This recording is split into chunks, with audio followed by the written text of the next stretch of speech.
Internet banking password expire হওয়ার কারণে যদি ইওনো এসবিআইতে লগ ইন করতে সমস্যা হয় তাহলে কি করবেন ডিটেলস জানতে ভিডিওটি শেষ পর্যন্ত দেখতে থাকুন।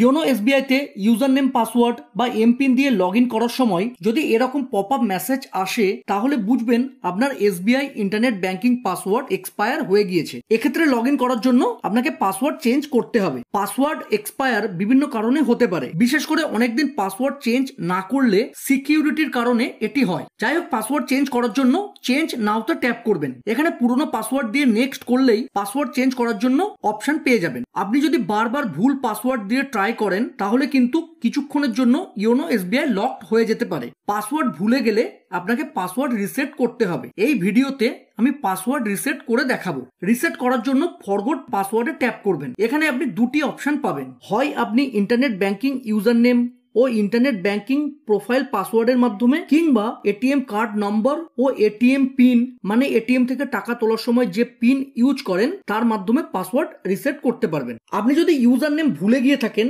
তাহলে কিভাবে ইউজার নেম পাসওয়ার্ড রিসেট করবেন জানতে আই বাটন ও ডেসক্রিপশনে দেওয়া ভিডিও দেখতে পারেন। আমি এটিএম কার্ড ও এটিএম পিনের মাধ্যমে পাসওয়ার্ড রিসেট করে দেখাচ্ছি।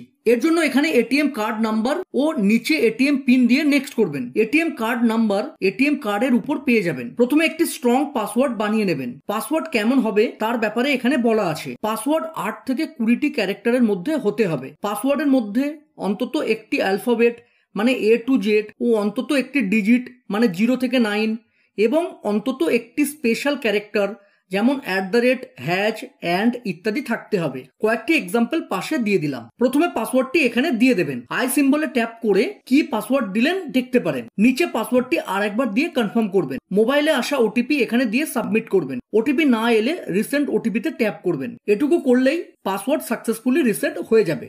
এখন লগ ইন করার জন্য গো টু লগ ইনে ট্যাপ করে এমপিন বা ইউজার নেম ও পাসওয়ার্ড দিয়ে লগ ইন করতে পারবেন। এরপরও যদি লগ ইন করার সময় এরকম কোনো সমস্যা হয় তাহলে ইওনো এসবিআই অ্যাপটি পুরো ক্লোজ করে দিয়ে নতুন করে ওপেন করে লগ ইন করবেন। এভাবে আপনি পাসওয়ার্ড চেঞ্জ বা রিসেট করে খুব সহজেই ইওনো এসবিআইতে লগ ইন করতে পারবেন।